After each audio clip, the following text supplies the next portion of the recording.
Hello नमस्कार साथियों, मैं धीरेन्द्र पुरी आपका स्वागत करता हूं स्मार्ट स्टडी पॉइंट करेरा पर। और जो कि कल अग्निवीर की लाइव क्लास ली थी और फर्स्ट क्लास थी। आज अग्निवीर और टीए की सेकंड क्लास है। और मैंने कल मैथ की भी ली थी और जीएस यानी साइंस की भी ली थी और फर्स्ट क्लास थी और अम्ल के बारे में पढ़ाया था।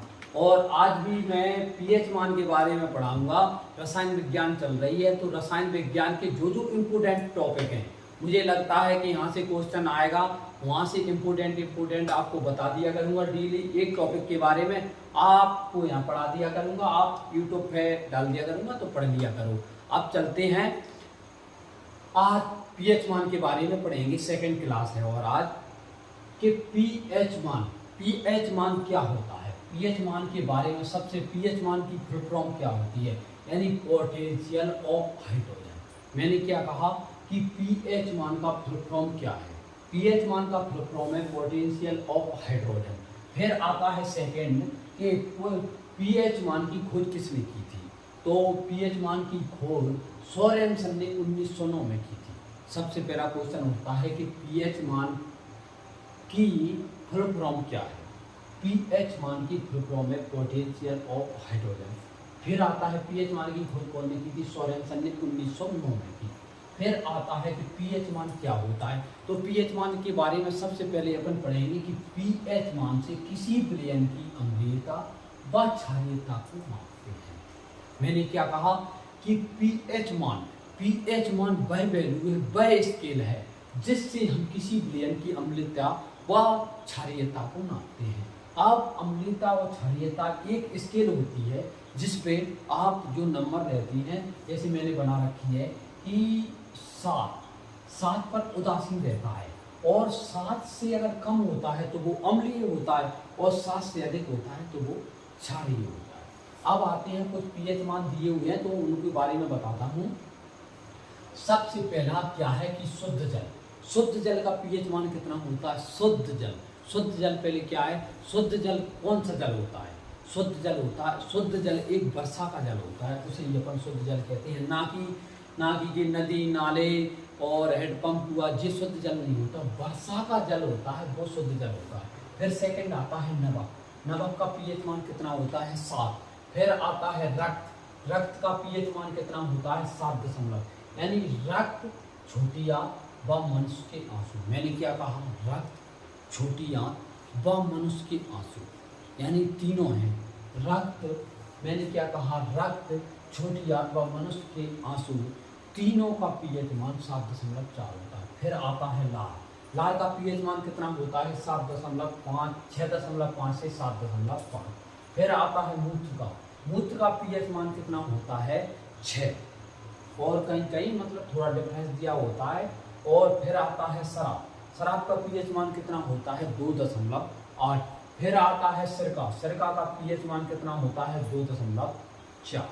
क्या कहा मैंने कि सिरका का पीएच मान इम्पोर्टेंट, सिरका का पीएच मान कितना होता है, 2.4। फिर आता है नींबू का पीएच मान कितना होता है, 2.2। फिर आता है हाइड्रोक्लोरिक अम्ल, जो कि हाइड्रोक्लोरिक अम्ल क्या होता है, यह एक पेट में पाया जाता है और अम्लीयता को बढ़ाए रखता है। तो पीएच हाइड्रोक्लोरिक अम्ल का पीएच मान कितना होता है, 10। और फिर आता है टमाटर का पीएच मान कितना होता है, 4.3 से 4.4। क्या है कि कहीं मतलब जितनी जगह आप पढ़ोगे तो थोड़ा बहुत डिफरेंस टाटा मिलता है, तो इसलिए 4.3 से 4.5 टमाटर का पीएच मान होता है। फिर आते हैं अचार का पीएच मान कितना होता है, 3.5 से 3.9। फिर आता है चाय का पीएच मान कितना होता है, 5.5। फिर आता है टमाटर के जूस का पीएच मान कितना होता है, 4.1। मैंने क्या कहा कि टमाटर का पीएच मान कितना होता है, 4.3 से 4.5। लेकिन टमाटर के जूस का पीएच मान कितना होता है, 4.3। फिर आता है गैस्ट्रिक जूस का पीएच मान कितना होता है, 1.5। मैंने क्या कहा, गैस्ट्रिक जूस का पीएच मान कितना होता है, 1.5। फिर आता है सामान्य सामान्य वर्षा का पीएच मान कितना होता है 5.6 से 6 के बीच में। फिर आता है पनीर, पनीर का पीएच मान 5.2। फिर आता है केला, केला का पीएच मान होता है 4.5 से 5.2 के बीच। फिर आता है सल्फ्यूरिकम, एक आता है हाइड्रोक्लोरिकम, एक आता है सल्फ्यूरिकम, दोनों का पीएच मान कितना होता है 10। फिर आता है अम्लीय वर्षा, अम्लीय वर्षा का पीएच मान कितना होता है 5। लेकिन सबसे पहले हम अम्लीय वर्षा, अम्लीय वर्षा क्या होती है, मैंने क्या कहा कि अपन पीएच मान, अगर अम्लीय वर्षा का ऑप्शन अम्लीय वर्षा आ गई है तो उसके बारे में बता देते हैं कि अम्लीय वर्षा क्या होती है। अम्लीय वर्षा किसी वर्षा का जल का पीएच मान, मैंने क्या कहा, किसी भी वर्षा के जल का पीएच मान अगर 5.5 से कम होता है तो उसे ही अपन अम्लीय वर्षा कहते हैं। मैं दोबारा फिर दोहराऊंगा कि अम्लीय वर्षा वह होती है किसी भी वर्षा जल के पीएच मान, वर्षा जल का पीएच मान 5.5 से कम पीएच मान होने के कारण उसे ही अपन अम्ल वर्षा कहते हैं। फिर आता है ऐसे ही एक मुंह का पीएच मान अम्लीयता अगर 5.5 से कम होती है, मुंह की जो अम्लीयता होती है वो 5.5 से कम होती है तो दांतों का जो एनेमल है वो गलना शुरू कर देता है। तो इसलिए अम्लीयता को बनाए रखें और दांत अपने कठोर रखें। शरीर का, फिर आता एक क्वेश्चन आता है कि शरीर का सबसे कठोर भाग कौन सा होता है, शरीर का, पूरे शरीर का सबसे कठोर भाग कौन सा होता है, तो वो होता है दांत का एनेमल, जो कि जल में अघुलनशील होता है, जल से वो घुलता नहीं है। तो सबसे कठोर भाग, अगर क्वेश्चन आता है ऑल ओवर कि शरीर का सबसे कठोर भाग कौन सा है, तो वो होता है दांत का एनेमल। दांत का एनेमल किसका बना होता है, ये होता है कैल्शियम फॉस्फेट का।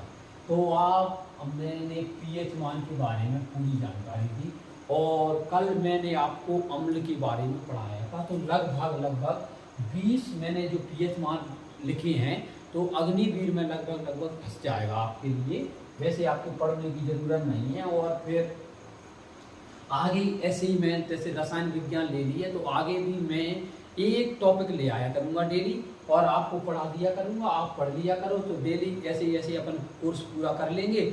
और इधर मैथ रीजनिंग के टेस्ट पेपर आपके चला ही रहे हैं तो डेली एक सेट पेपर सॉल्व करवाता हूँ, तो अच्छे से वो भी पढ़ लिया करो। और मैं लगभग 15 से 20 क्वेश्चन मैथ की सॉल्व करवाता हूँ, लेकिन ये होता है कि 15 से 20 क्वेश्चन अलग अलग टॉपिकों के होते हैं। ऐसा नहीं है कि मतलब एक ही कैसे मैं टॉपिक तो स्टार्ट कर सकता हूँ कि संख्या पत्ती कोई भी टॉपिक एक लेके कर दूँ, लेकिन जो मैं टेस्ट पेपर लगवा रहा हूँ इससे आपको बहुत बड़ा फायदा होगा, क्योंकि आपका दिमाग के जो पर्दे हैं वो खुलेंगे, क्योंकि अलग अलग टाइप के आप सवाल करेंगे तो आपका दिमाग डेवलप होगा। इसलिए डेली एक टेस्ट पेपर सॉल्व कराया करूँगा और डेली मतलब एक टॉपिक के बारे में जीएस पढ़ा दिया करूँगा। ये डेली का टारगेट रहेगा, फॉलो करते रहो और लाइक और कमेंट करो। बस, जय हिंद।